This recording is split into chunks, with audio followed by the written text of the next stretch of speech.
여러분들 복음을 전해 보셨습니까? 특별히 믿지 않는 사람들에게, 그러니까 교회를 다니고 어느 정도 아는 사람 말고요, 전혀 믿지 않는 사람에게 작정하고 한번 복음을 전해 보신 경험이 있으신지 모르겠어요. 바로 믿기가 어렵죠. 왜 어려울까요? 우리는 분명히 진리라고 생각을 하는데 그들은 그 내용을 허구라고 생각을 합니다. 우리는 하나님께서 천지를 창조하셨다고 믿는데 그들은 말도 안 되는 신화라고 이야기를 합니다. 그러니까 어디서부터 딱 갭이 나죠? 내용에 대한 인식이에요. 그러니까 결국 복음이라는 것은 내용이 담겨져 있는 거잖아요. 근데 아예 전제가 우리는 이 내용을 진리라고 믿는데 그들은 그 내용을 절대 수용할 마음이 없는 겁니다. 자, 그럼에도 불구하고 믿지 않는 자들에게 뭔가 충격을 주고 도전을 줄 수 있는 또 다른 요소들이 있다라는 것들을 우리는 경험으로 알고 있는데요, 오늘 본문을 통해서 전혀 내용이 동의하지 않아요. 이 사람들 지금 베드로와 요한이 전하는 내용, 너희가 십자가에 매달아 죽인 이 예수를 하나님께서 살리셨다, 그리고 예수를 통하여 우리가 구원을 받는다라는 이 내용을 그들이 동의하지 않습니다. 그럼에도 이들이 흔들리고 있단 말이에요. 그러면 이 내용을 일단 빼고 그럼 우리 가운데 나타나야 되는 삶에 어떠한 요소가 있어야 되는지 오늘 세 가지로 함께 보도록 하겠습니다. 첫 번째인데요, 담대함입니다. 담대함. 여러분들 복음을 전해도요, 전하는 자가 담대하지 못하면 다 뻥 같습니다.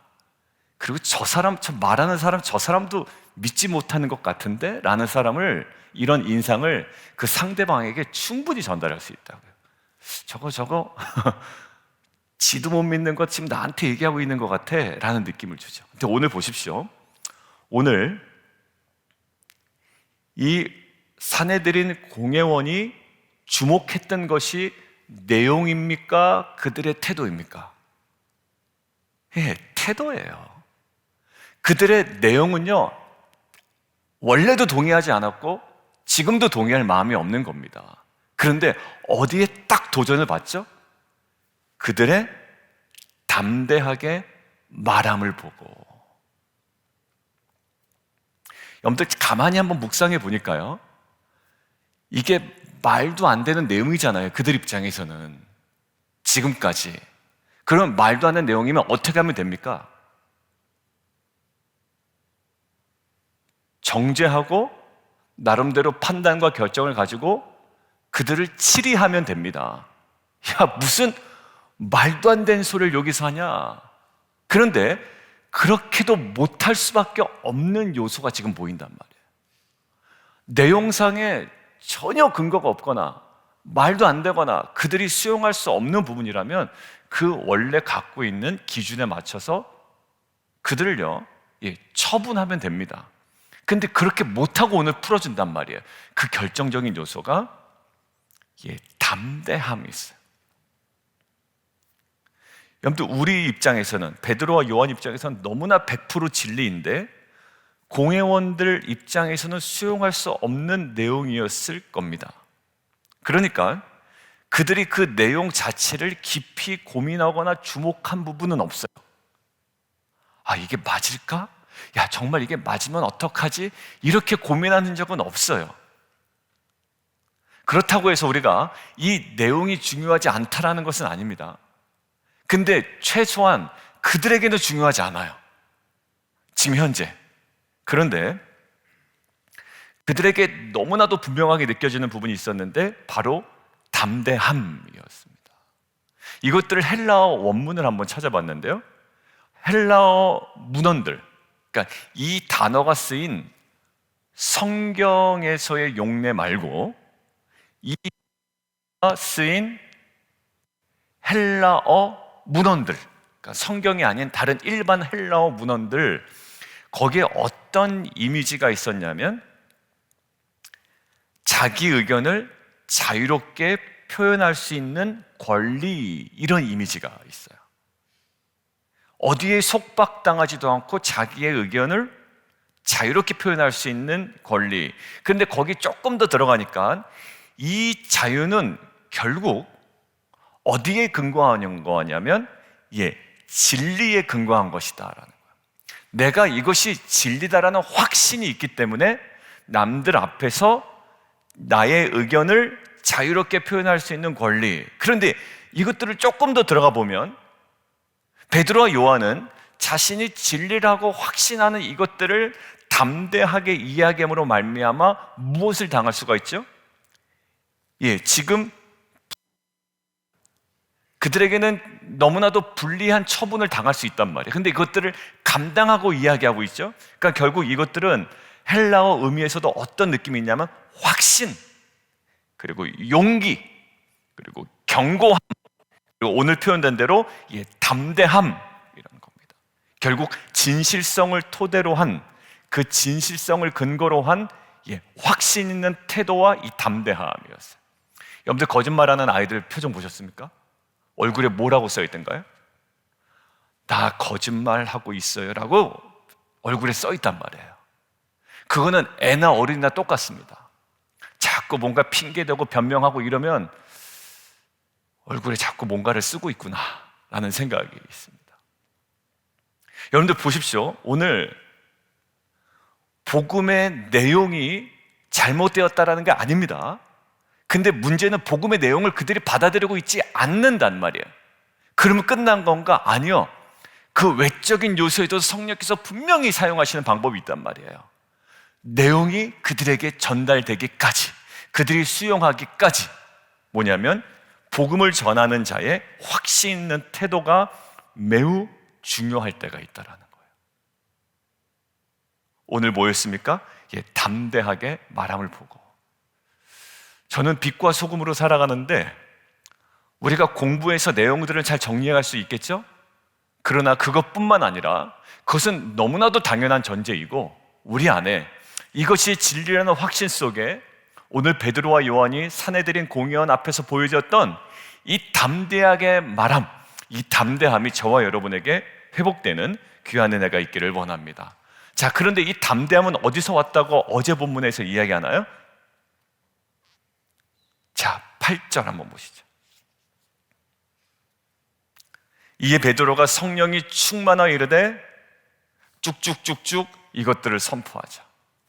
결국 담대함의 핵심이 어딨냐면 그 갖고 있는 성격이나 자기적인 행동이 아니라 어제 8절 본문처럼 성령 충만으로 가능하다라는 거예요. 여러분들, 저와 여러분의 이 담대함이 결국 신적 권위, 이 성령 충만함으로 회복되어지는, 그래서 그 담대함으로 내용을 수용하지 않는 그들에게, 세상에게 온전히 영적인 도전과 충격과 또 지진을 선언할 수 있는 저와 여러분 되기를 주님의 이름으로 축원드립니다. 여러분, 두 번째인데요, 첫 번째는 뭐였죠? 담대함이었습니다. 두 번째는 먼저 본문을 읽고 저희가 함께 보도록 하겠습니다. 20절 함께 읽을까요? 시작. 우리는 보고 들은 것을 말하지 아니할 수 없다 하니. 우리의 순종입니다. 말씀에 대한 순종. 여러분, 그들이 우리가 전하는 내용은 수용하지 않을지라도 그들이 관심 있게 보는 부분이 있다고요. 아까 첫 번째 뭐랬더만? 담대하게 말하네? 관심 있게 보고요. 두 번째, 그 말하는 사람의 말씀에 대한 순종에 주목한단 말이에요. 자기는 믿지 않아요. 근데 여러분들 가만히 보십시오. 내가 믿지 않을 때나 믿지 않는 사람들이 믿는 사람들 볼 때 믿는 사람들이 전하는 내용은 귀 기울여 듣지 않지만 뭐는 주목해서 봐요? 그 사람 말씀 앞에 순종하네 라는 거예요. 오늘 보십시오. 우리는 보고 들은 것을 말하지 아니할 수 없다. 그리고 그 앞에 한번 볼까요? 하나님 앞에서 너희 말을 듣는 것이 하나님의 말씀을 듣는 것보다 옳은가 판단하라. 그러니까 지금 베드로와 요한은 무엇을 하고 있습니까? 사람의 이야기를 듣는 것보다 하나님의 말씀에 순종하는 것이 더 분명한 우리의 삶의 방식이야. 거기 사내들인 공의회는 부정할 수가 없거든요. 그 명제 앞에서는 부정할 수가 없단 말입니다. 무엇이 하나님의 말씀이냐라는 논쟁은 있을 수 있으나 이 정확한 명제 앞에서는 서로 의견이 달라지지가 않아요. 여러분들, 결국 이 말에 하나님 나라의 본질이 아주 명확하게 드러납니다. 하나님 나라가 뭡니까? 하나님의 통치하심이죠. 하나님의 통치하심이란 뭘까요? 하나님의 말씀에 순종하고 다스림을 받는 것, 이것이 하나님의 나라잖아요. 결국 하나님의 말씀에 내가 순종하기 위해서 사람의 말에 권위를 두지 않는다고 이야기할 때 그곳에 무엇이 세워지게 될까요? 하나님의 나라가 세워지게 됩니다. 내용은 그들이 못 받아들여요. 그런데 내가 하나님 말씀에 순종하기 위하여 사람 말에 내가 권위를 두지 않겠다 라고 할 때 거기에 진정한 하나님 나라가 세워지고 이것이 그들에게 보여지는 겁니다. 여러분들, 결국 하나님의 나라는 사람의 명령에 따르는 나라가 아니라 하나님의 명령에 순종하는 나라임을 믿습니다. 내가 하나님의 말씀에 따르면 따를수록 사람의 말에 좌우되는 그 세상 나라는 계속 무력하게 무너질 수밖에 없는 거예요. 여러분들, 우리는 세상 나라와 힘으로 싸우는 것이 아니라 세상의 나라와 권세를 무력화시키는 방법은 내 안에 하나님의 명령에 따라 나가는 겁니다. 그럴 때 내 안에 무슨 나라가? 하나님의 나라는 더욱더 견고하게 세워지고 내 안에 자꾸 형성되고 도전하려고 했던 세상 나라는 점점 무너지게 되어 있는 거예요. 결국 사람의 말과 세상의 말을 내가 두려워하지 않을수록 그만큼 내게서 세상 나라는 무력화되고 하나님의 나라는 존귀하게 세워지는 줄 믿습니다. 여러분들, 결국 그렇게 지금 이 내용상에는 동의가 이루어지지 않지만 그들에게 충격을 주는 두 번째가 뭐였나요? 사람 말에 권위를 두지 아니하고 하나님 말씀에 순종하는 것이 그들에게 정말 귀한 도전이 됩니다. 여러분들, 이것조차도 결국 무엇으로 가능할까요? 성령으로 가능하단 말이에요. 순종하자라고 해서 그냥 동네 마실 나가는 것처럼 낭만적으로 되는 것이 아니라 정말 끊임없는 이 기도와 간구로 성령의 능력을 힘입어 그 충만함과 동행함을 통해 우리가 정말 말씀에 순종해 나갈 때 우리 안에 어느덧 자리 잡으려고 했던 세상 나라는 점점 무너지고 하나님의 나라는 온전히 드러나 믿지 않는 그들에게, 내용을 전적으로 동의하는 그들에게도 하나님의 나라는 보여지고 결국 이 복음의 열매는 맺힐 줄 믿습니다. 자, 세 번째. 첫 번째가 담대함이었고요. 두 번째가 말씀에 대한 순종이었죠. 세 번째, 변화된 열매입니다. 이건 정말 강력한 것 같아요. 여러분들, 가만히 보십시오. 믿지 않는 사람들이 보통 믿는 사람들한테 너 말 잘한다 라고 해서 예수 믿지 않아요. 말 잘하는 게 얼마나 때로는 보기 싫은데요, 그죠? 참 그게 양날의 검인 것 같아요. 말 잘하는 거, 그다음에 깔끔한 거, 이 모든 것들이 다 좋은 거잖아요. 근데 그 양날의 검이에요. 그러니까 정말 예민하게 영적으로 깨어있지 않으면 말 잘하고 깔끔하고 세련되고 이것들이 굉장히 오히려 방해가 될 때가 있어요. 근데 오늘 보십시오. 변화된 삶이에요. 믿지 않는 사람들 볼 때 뭐냐면 나는 다른 거를 모르겠는데 정말 너 변한 것 같아 라는 거예요. 그러면 그들에게 내용은 아직 동의하지 않지만 그것이 그들에게 참 도전이 됩니다. 오늘 보실까요? 오늘 이 마가가 직업이 뭘까요? 마가의 직업이 의사입니다.